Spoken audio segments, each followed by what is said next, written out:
저번 시간에 우리가 살펴봤던 내용이 뭐였냐면 왜 하나님이 우상 숭배를 그렇게 미워하시고 진노하시며 악하게 보는가?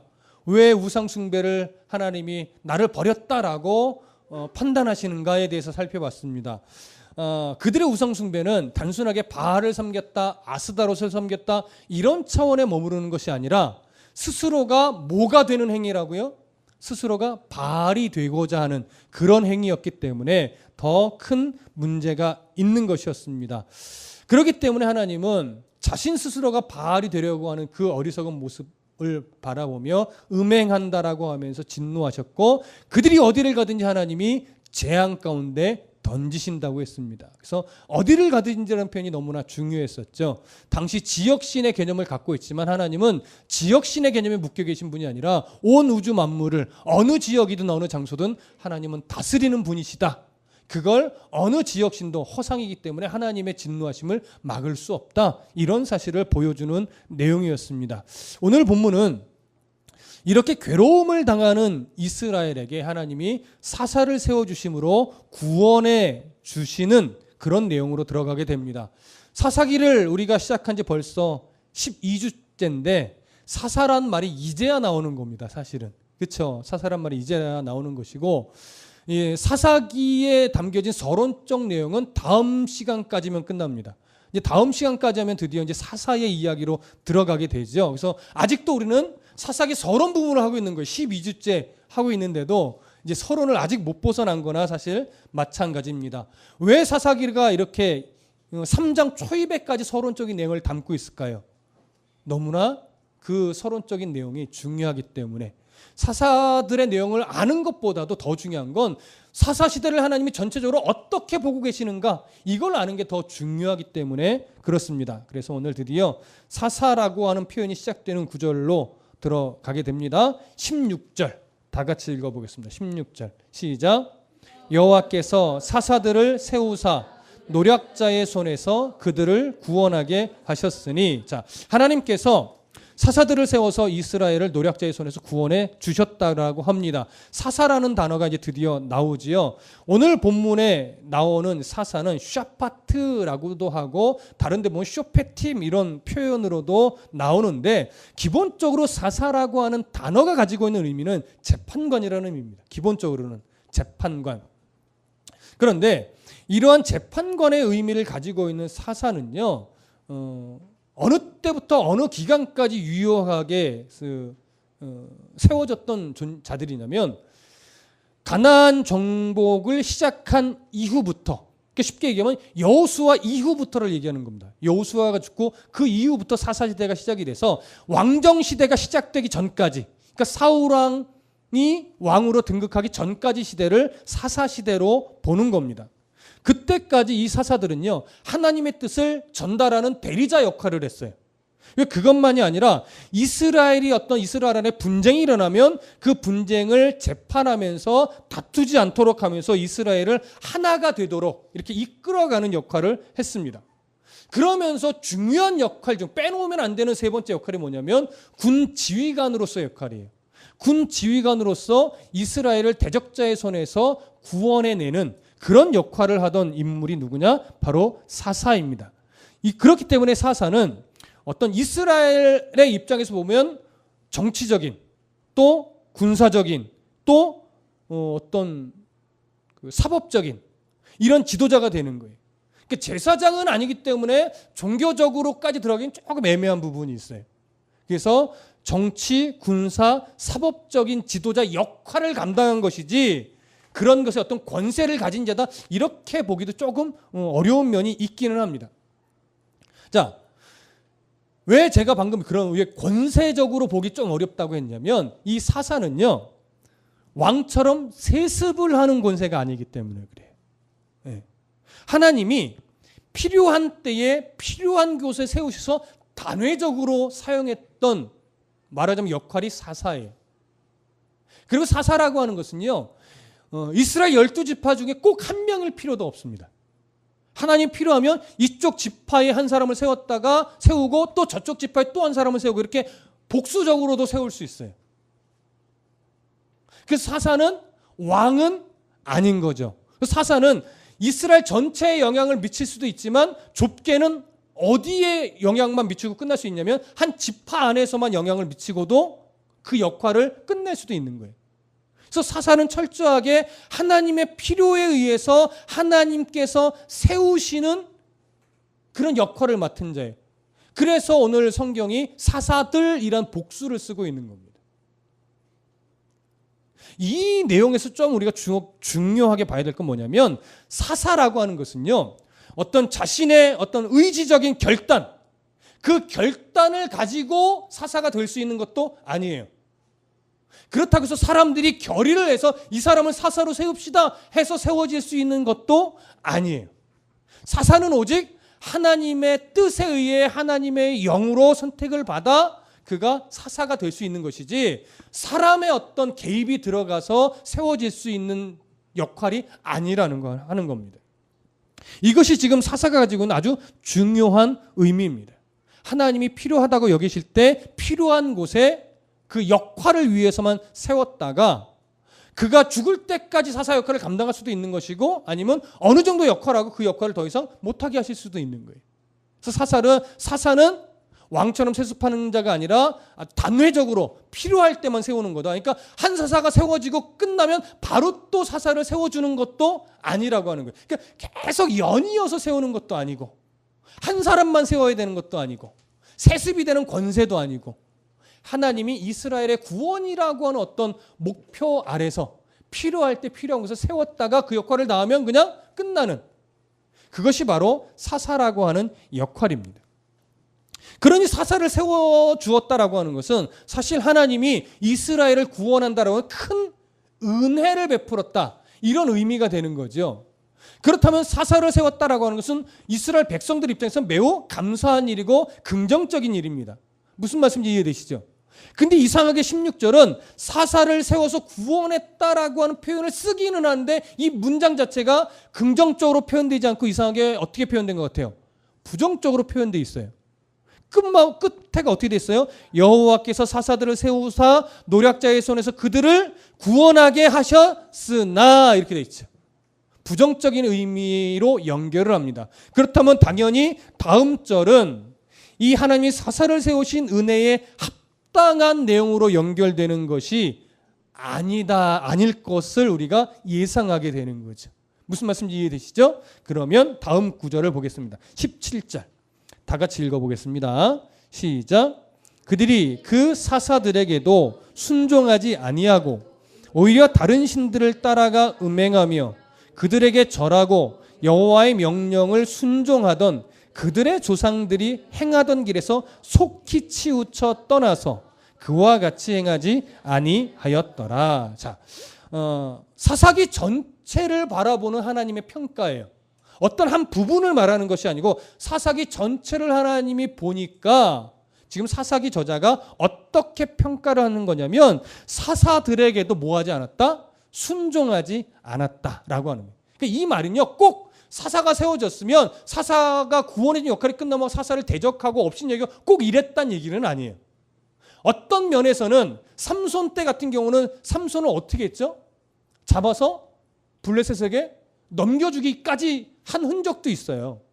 그러니까 사사를 가볍게 보는 때도 있었고 오히려 사사들보다 이방 민족을 더 무서워하는 흔적도 있었지만 단순하게 사사를 대적하고 꼭 이런 차원으로만 있었다는 얘기는 아니고 사사 시대를 전체를 평가해 보니까 이스라엘은 사사들의 말도 제대로 들은 게 아니더라. 이런 평가를 내리는 거예요. 무슨 말씀인지 이해되시죠?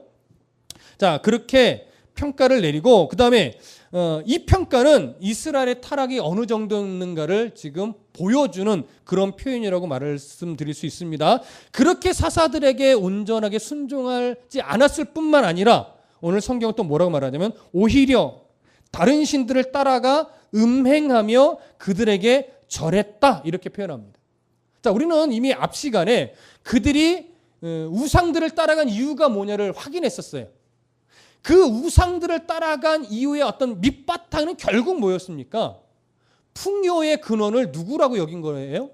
지역신, 그들의 우상, 이방신들이 섬기는 그 신들로 그들로 인해서 이 풍요가 온 것이다. 이렇게 잘못 생각한 것에서부터 출발을 했다. 이렇게 말씀을 드렸습니다.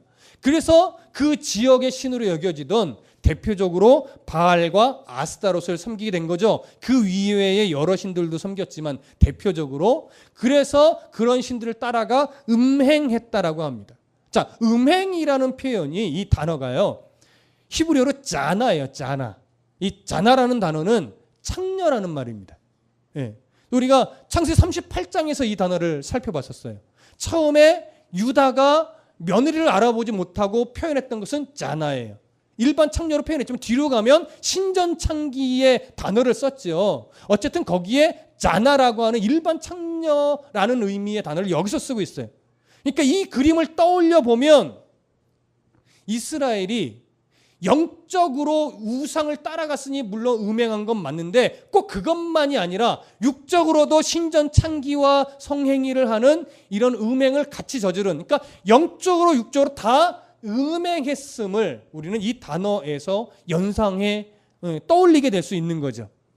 그런데 여기서 더 강조하는 것은 뭐냐면 자기들이 능동적으로 우상을 섬겼다라고 하는 부분에 더 무게중심이 있습니다. 어쩔 수 없어서 우상을 숭배한 것이 아니라 자기들이 능동적으로 자기들의 필요에 의해서 자기들의 풍요를 얻기 위해서 하나님을 버리고 우상에게 속히 치우쳐 따라가며 음행을 한 것, 성경은 그렇게 표현하고 있는 겁니다. 그래서 하나님은 어떤 평가를 또 내리느냐, 여호와의 명령을 순종하던 그들의 조상들이 행하던 길에서 속히 치우쳐 떠나서 그와 같이 행하지 아니하였더라. 이스라엘의, 그러니까 모세 시대, 여호수아 시대의 선조들처럼 그래도 어떤 잘못을 지적받고 우상을 섬겼다가도 돌아와서 하나님 앞에 회개하며 하나님 앞에 바르게 서려고 하는 그런 모습이 있었다 없었다? 전혀 없었다.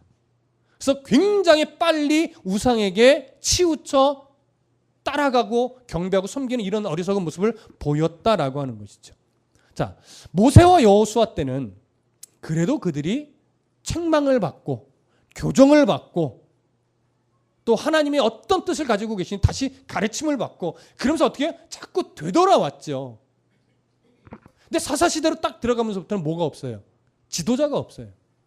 그러니까 그들을 책망해 줄 사람이 없고 그들을 영적으로 이거 잘못된 거라고 하나님 뜻을 가르쳐 주는 사람이 없어요. 그러니까 완전히 빠른 속도로 우상에게 빠져버렸는데 이 부분에서 우리가 생각하게 되는 것은 뭐냐면 일단은 지도자가 영적인 지도자가 있다는 것이 얼마나 중요하냐 이것도 생각을 하게 됩니다. 그러면서 또 하나 보게 되는 것은 죄의 유혹이라는 것이 얼마나 강력하냐 사람이 쉽게 이겨내기 어렵구나라고 하는 것도 우리가 알게 됩니다. 훌륭한 지도자가 세워지는 것도 이렇게 중요하지만 못지않게 중요한 것은 뭐냐면 지도자가 없더라도 내가 일상에서 하나님을 나의 왕으로 섬기는 것이 얼마나 중요하냐를 또 배우게 되는 거죠. 사사시대로 들어간 이스라엘에게 하나님 원하시는 건 뭐였어요? 너희들의 왕은 꼭 사람을 세워서 나를 만나는 것이 아니라 너희들의 마음속에 항상 누가 왕이기를 원한다? 하나님 스스로가 내가 너희들의 중심에 삶의 중심에 왕이기를 원한다. 그게 사사시대의 이야기란 말이죠. 근데 이스라엘은 그 마음 중심에 하나님을 왕으로 섬기지 않았어요.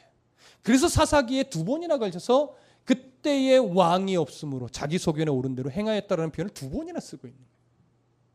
인간적인 왕은 없었으나 여전히 늘 변함없이 하나님은 그들의 뭐였어요? 왕이었어요. 그걸 자꾸 잊어버리는 거죠.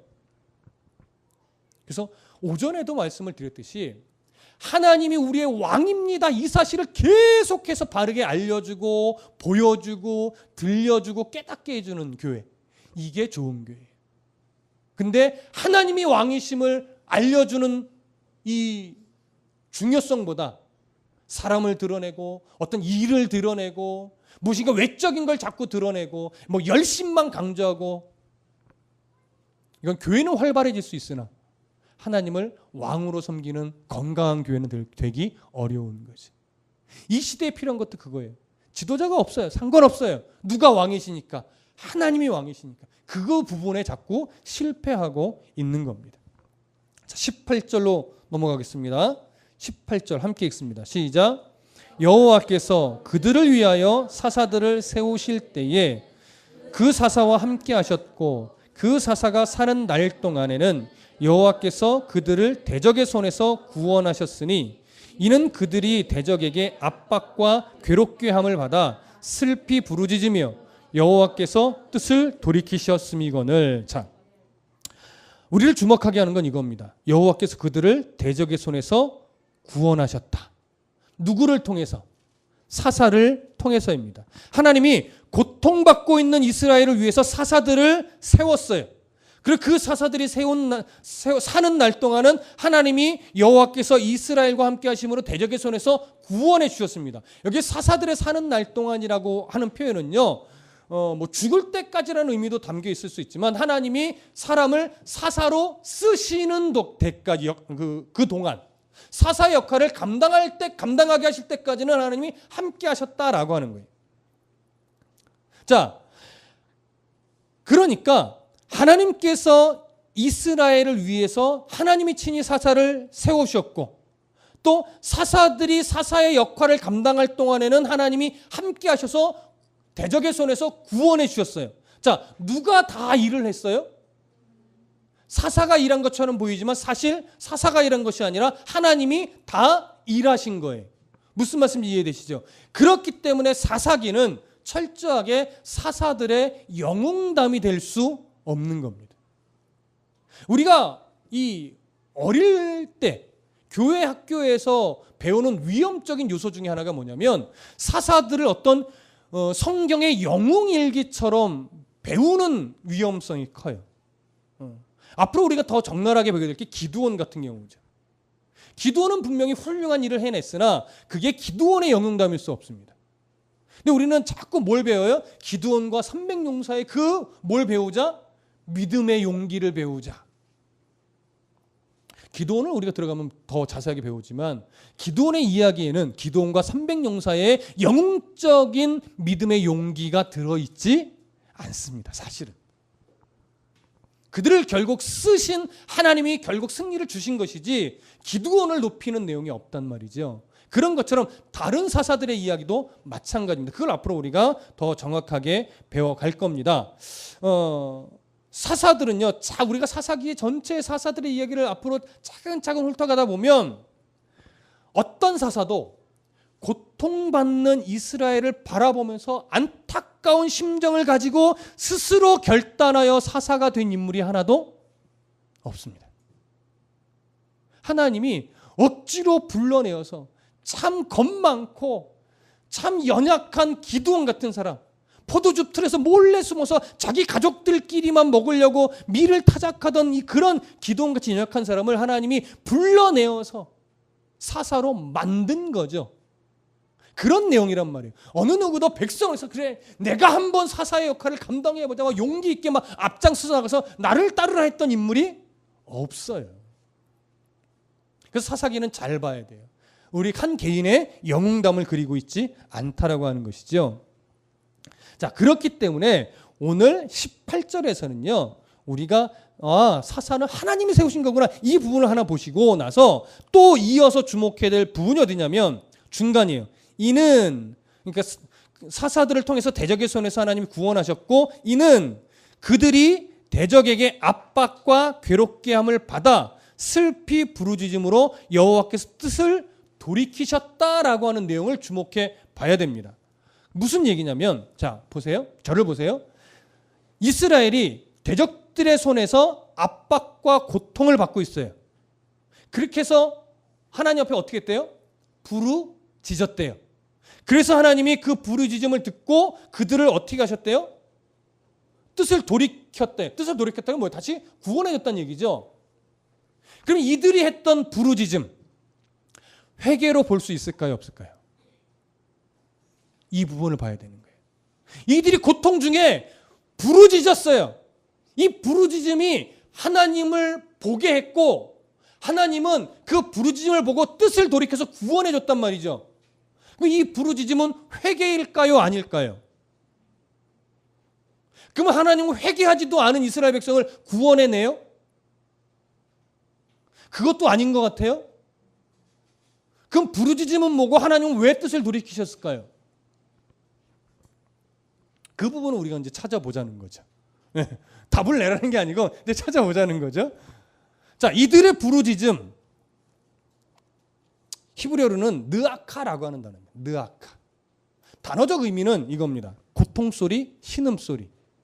여기에는 회개가 전제가 되어 있지는 않습니다. 이 단어 자체에는. 그냥 부르짖는 거예요. 그냥 고통 중에 부르짖는 거예요. 그냥 고통 중에 신음하는 거예요. 자, 그러면 이제 상황을 생각해 보세요. 이들이 부르짖게 된 이유가 뭡니까? 성경을 보면 18절에 부르짖게 된 이유가 뭐예요? 압박과 괴롭게 함 때문이에요. 아, 우리들이 잘못하여 하나님께 징계받은 거구나. 이걸 깨달아서가 아니에요. 그냥 고통스럽기 때문에 부르짖은 거예요. 그럼 부르짖었다는 게 으악했다는 걸까요? 하나님 했다는 걸까요? 그쪽이 더 가깝다는 얘기죠. 하나님 살려주세요를 했을 수 있어요. 안 했다는 건 아닌데 흘러가는 흐름은요, 그냥 의학이에요. 의학. 고통스러워요. 그다음 뭐 끝말미에 하나님 뭐 아버지 뭐 이랬을 수도 있고 뭐 이런 식의 느낌. 근데 하나님이 그 부르짖음을 들으신 거죠. 상황도 회개의 내용이 사실은 안 보여요. 단어적 의미에도 회개의 느낌이 안 보여요. 그리고 문맥의 흐름에도 어떤 이들의 회개와 관련된 상황의 뭐 자그마한 흔적이라도 보이지 않아요. 마치 어디와 같냐면 사사기 2장 4절 복임에서의 이야기. 2장 4절을 보면 여호와의 사자가 이스라엘 모든 자손에게 이 말씀을 이르면 백성이 소리 높여 운지라. 이때 울며 제사한 행위에도 우리가 어떻게 정리했었냐면 이들이 정말 회개해서 하나님 앞에 제사한 것으로 보기 어렵다. 몇 가지 이유가 있지만 그중에 가장 두드러진 이유는 뭐냐면 이 앞뒤 문맥에 이들이 이렇게 울며 제사한 자로서의 변화된 흔적이 아무것도 없다라고 하는 사실이죠. 다만 이들은 고통받을 것이 겁나고 지금 누리던 것을 못 누리게 될까 봐 겁나고 이래서 그냥 하나님을 달래는 차원에서 울며 뭐 한 거예요? 제사한 거란 말이에요. 그래서 이 복음에서 운 사건은 회개의 어떤 영적 각성의 자리가 아닌 거예요. 그래서 이걸 우리는 회개로 보지 않았습니다. 이 내용과 여기에 부르짖음의 내용이 저는 같다고 봅니다. 그냥 고통 중에 신음했어요. 그런데 문제는 뭐예요? 하나님이 그 부르짖음을 들으셨어요. 그리고 고통을 하나님 뜻을 돌이켜서 그들을 구원해 내셨어요. 자, 이제 왜 그럼 구원해 냈을까? 이 부분은 이제 살펴볼 건데 그보다 앞서 한 가지 더 볼 것은 뭐냐면 그렇다면 하나님이 지금 이스라엘을 구원해낸 이유는 이스라엘의 회개의 결과는 아니다라고 하는 것이 하나 정리가 되는 거죠. 사사시대에 하나님이 이스라엘을 고통 중에 징계했다가 그들을 구원해 내신 이유는 그들이 회개해서가 아님을 우리는 하나 알게 된 거예요. 그럼 회개하지 않은 이스라엘을 왜 하나님이 구원해 내셨을까? 이 부분을 살펴봅시다. 어쩌면 이게 아버지의 마음입니다 라고 말하면 조금 여러분 이해가 되실 수 있을지 모르겠어요. 아버지의 마음은 자녀가 혼을 내고 때로는 벌을 주지만 으악하는 소리에도 마음이 어떻게 돼요? 미어지죠. 이미 마음에 뭐 하고 싶은 생각이 들어요? 빨리 회복시켜주고 싶은 마음이 들죠. 어쩌면 여기에 이제 하나님이 아버지로서의 마음을 보게 되는지 모르겠는데 뜻을 돌이켰다 이렇게 표현하니까 우리가 이렇게 생각할 수 있어요. 하나님이 이스라엘이 고통받으니까 목적 자체를 바꾸셨구나. 목적을 정해놨다가 이들이 부르짖음으로 안타까워서 이제 목적을 바꾸셨구나 이렇게 생각할 수 있을지 모르겠는데 이건 목적을 바꾼 건 아닙니다. 왜냐하면 하나님이 이스라엘 범죄하고 우상 숭배를 한 이스라엘을 징계할 때 징계가 목적인가요? 아님을 우린 잘 알아요. 징계가 목적이 아니라 목적은 뭐예요? 회복이에요. 돌이키게 하는 거예요. 하나님 앞에 다시 나오게 하기 위한 의도로 잠시 징계를 한 거예요. 그러니까 목적을 바꾼 것이 아니라 지금 징계를 통해서 이스라엘 뭐 했어요? 의악했잖아요. 의악했다는 것은 징계를 제대로 뭐예요? 받았다라고 하는 거죠. 그러니까 일단 징계를 한 1차적인 목적은 성취가 된 거예요? 성취가 안 된 거예요? 성취가 된 거죠. 이왕이면 의학 속에 회개까지 담겨 있으면 더 좋았겠죠. 근데 회개까지는 가진 않았지만 그들이 이 하나님이 내린 징계가 얼마나 고통스러웠는지에 대해서는 깨달았다라고 하는 거죠. 그래서 하나님이 돌이켰어요. 어떻게 돌이켰다니? 목적지를 바꾼 것이 아니라 목적지는 회복, 구원, 이건 그대로 있는 것이고 그 과정 속에 그들이 의학했기 때문에 그래 알았어, 의학했지, 얼마나 고통스러운지 알았지, 이제 사사를 통해서 구원해 줄 테니 너희들의 구원이 누구 손에 달렸는지 이제 확실하게 깨달아라. 너희들을 구원해 낼 자가 유일하게 누구인지를 이제 확실하게 알아라. 내가 여전히 너희들을 사랑하고 있다는 사실을 너희들 꼭 알아야 된다. 이런 의미죠. 무슨 말씀인지 이해되십니까? 그래서 우리는 두 가지의 의미를 볼 수 있는 거예요. 왜 회개하지 않았는데도 그들을 그 신음소리에도 하나님이 반응하여 구원하셨는가? 첫 번째는 하나님이 그들을 여전히 사랑하고 있다는 걸 좀 제발 이제는 좀 알아라. 그리고 너희들을 구원해내고 회복시킬 자는 우상이 아니라 하나님밖에 없다라고 하는 사실을 이제는 이것으로 인해 깨닫고 빨리 하나님께로 온전하게 돌아오라. 이 두 가지를 깨닫게 하기 위해서 하나님이 긍휼함을 베풀어 준 겁니다. 이런 하나님의 어떤 긍휼의 마음이 어디 성경에도 이렇게 많이 들어있냐면 호세아서에 들어있어요. 이런 구약성경 호세아 한번 볼까요? 11장으로 한번 가보시죠. 호세아 11장 8절 한번 찾아보십시오. 호세아 11장 8절.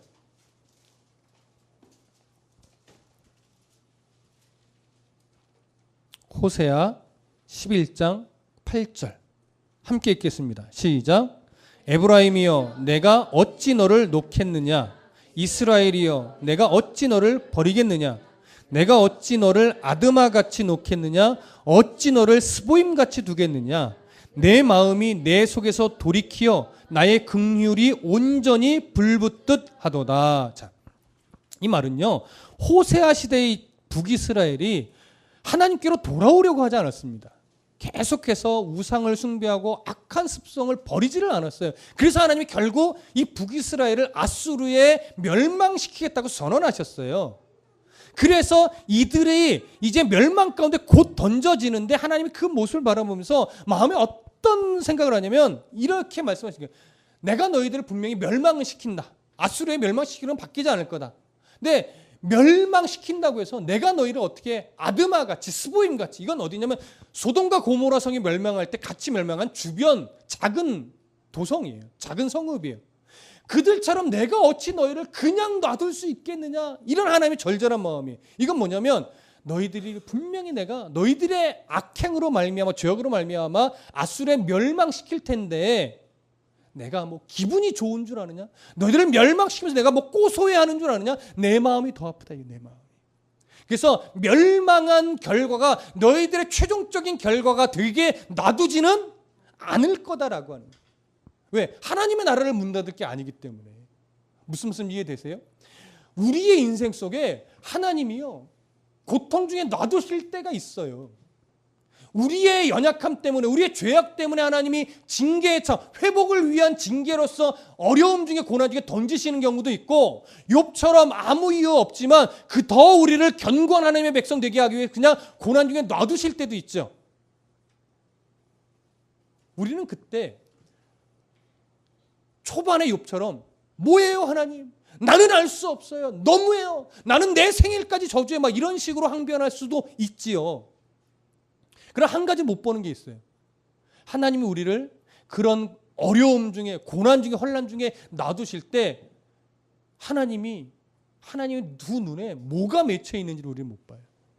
우리가 고통스러워하는 것보다 하나님 눈에 더 깊은 눈물이 고여 있단 말이에요. 그래서 우리들의 가슴에 외쳐요. 내가 어찌 너를 그냥 놓겠느냐?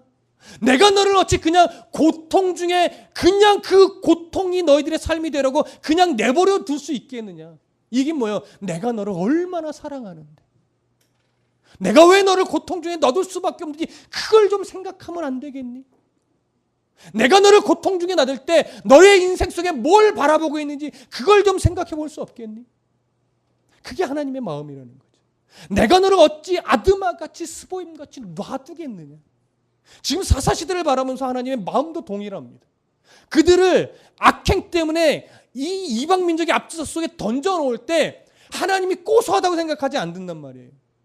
내 사랑하는 자녀들이 나를 떠나 자꾸 우상을 숭배하니 하나님은 눈물을 가슴속에 쓸어내리면서 징계에 하나님이 채찍을 드시는 거란 말이에요.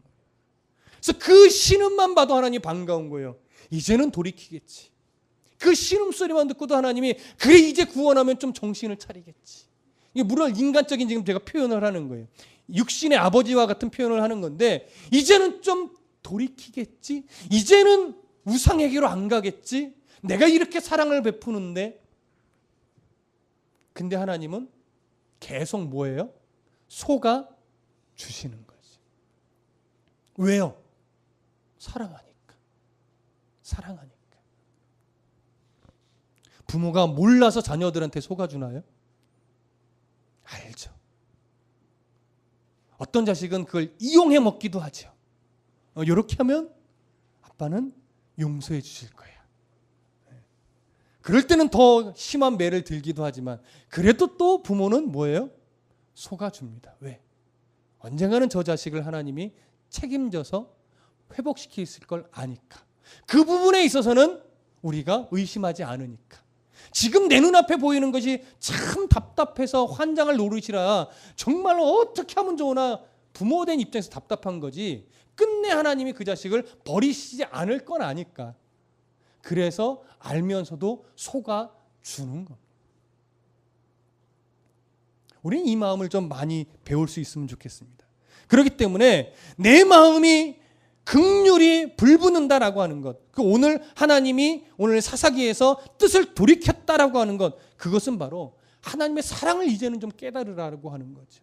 회개함이 아직 없어도 그들에게 하나님의 사랑과 하나님의 하나님 유일한 구원자임을 알게 하기 위해서 과정 중에 그들을 이제 징계의 목적을, 징계는 그 역할을 다 했으니 이제 나머지 하나님의 긍휼과 하나님의 사랑과 하나님의 구원하심을 배우라고. 그런 마음을 어떻게 표현한 거예요? 바로 뜻을 돌이켰다 이렇게 표현하는 겁니다. 하나님 변덕쟁이라서 이런 표현을 쓰신 게 아니라는 거죠. 그 부분을 우리는 여기서 확인을 했습니다. 자, 그리고 19절부터 23절까지 함께 읽겠습니다. 시작. 그 사사가 죽은 후에는 그들이 돌이켜 그들의 조상들보다 더욱 타락하여 다른 신들을 따라 섬기며 그들에게 절하고 그들의 행위와 패역한 길을 그치지 아니하였으므로 여호와께서 이스라엘에게 진노하여 이르시되 이 백성이 내가 그들의 조상들에게 명령한 언약을 어기고 나의 목소리를 순종하지 아니하였은즉 나도 여호수아가 죽을 때 남겨둔 이방 민족들을 다시는 쫓아내지 아니하리니 이는 이스라엘이 그들의 조상들이 지킨 것 같이 나 여호와의 도를 지켜 행하나 아니하나 그들을 시험하려 함이라 하시니라. 여호와께서 그 이방 민족들을 머물러 두사 그들을 속히 쫓아내지 아니하셨으며 여호수아의 손에 넘겨주지 아니하셨더라. 사사를 통해 구원의 은혜를 베풀어 주셨지만 이스라엘은 여전히 또 더 빠르게 죄악 가운데로 우상 숭배로 더 타락한 길로 빠졌다라고 합니다. 그래서 결국은 남겨진 이 이방 민족들 하나님이 징계의 도구로 또 심판의 도구로 하나님이 사용하셨다라고 하는 내용인데 이 부분은 이제 다음 주에 3장과 더 연결해서 조금 더 볼 겁니다. 여기서 우리가 좀 마무리하면서 볼 것은 뭐냐면 이게 바로 사사시대의 사이클이라는 거예요. 사사시대에 들어가는 사이클은 뭐냐면 항상 범죄하고 그래서 하나님께 징계를 받고 그래서 이스라엘은 부르짖고 그래서 하나님 부르짖음을 듣고 사사를 세워 구원하여 주고 그리고는 다시 이스라엘은 망각하여 더 깊은 타락으로 빠지는 것. 이것이 사사시대를 돌아가는 계속한 사이클이에요. 그 사이클 가운데 한 번도 이스라엘은 제대로 된 회개를 한 적이 없습니다. 그런데도 하나님은 사사를 세서 계속해서 이스라엘을 구원해 주셨습니다. 그저 신음소리만 듣고도 이게 우리의 아버지이신 하나님의 마음입니다. 그때마다 우리의 연약함은 우리는 여전히 연약하지만 하나님 우리를 구원해 내십니다. 왜냐하면 사랑하니까. 지금도 우리 가슴에 하나님은 외치실 겁니다. 아직도 내가 너를 사랑하는 것 모르겠니? 아직도 내가 너의 인생을 지키고 인도하신다는 사실을 모르겠니? 라고 하는 거지. 그걸 잘 모르니까 하나님 어쩔 수 없이 어떻게 해요? 징계 가운데 자꾸 내버려 두시기도 하고, 그걸 자꾸 모르니까 말씀 가운데 계속 하나님의 사랑을 들려주시고, 오늘 우리 마음 가운데 지금 외치시는 하나님의 음성이 우리들의 심령의 귓전에 들려지실 수 있으면 좋겠습니다. 내가 너를 사랑해. 내가 너를 변함없이 사랑해. 네가 회개하지 않고 내가 주는 징계 속에 호적되어 신음소리만 내도 나는 그 음성만 듣고도 너를 다시 구원의 길로 인도할 거야. 그 속에서 내가 너를 얼마나 사랑하시는지, 그리고 내가 너의 유일한 구원자라고 하는 이 음성, 이 사실을 제발 좀 깨달았으면 좋겠구나. 이게 아버지의 마음입니다. 오늘 이 아버지의 사랑이 우리 가슴 속에 외쳐지고 있는 겁니다. 이 사랑을 일평생 잊어버리지 않고, 그렇지, 하나님은 어저께나 오늘이나 내일이나 변함없이 나를 사랑하시는 하나님이지, 때로는 하나님 나를 강하게 하려고 연단의 가운데 눈물을 머금고 던져 놓으시기도 하지만, 그러나 여전히 그런 가운데 나를 구원하실 분은 또 하나님밖에 없으시지. 그러니 오늘도 나는 하나님과 함께 동행하며 살아가는 존재다. 하나님 감사합니다. 내가 오늘도 주님 때문에 살아갑니다. 이 믿음의 고백이 저와 여러분들 가운데 날마다 일어나기를 소원합니다.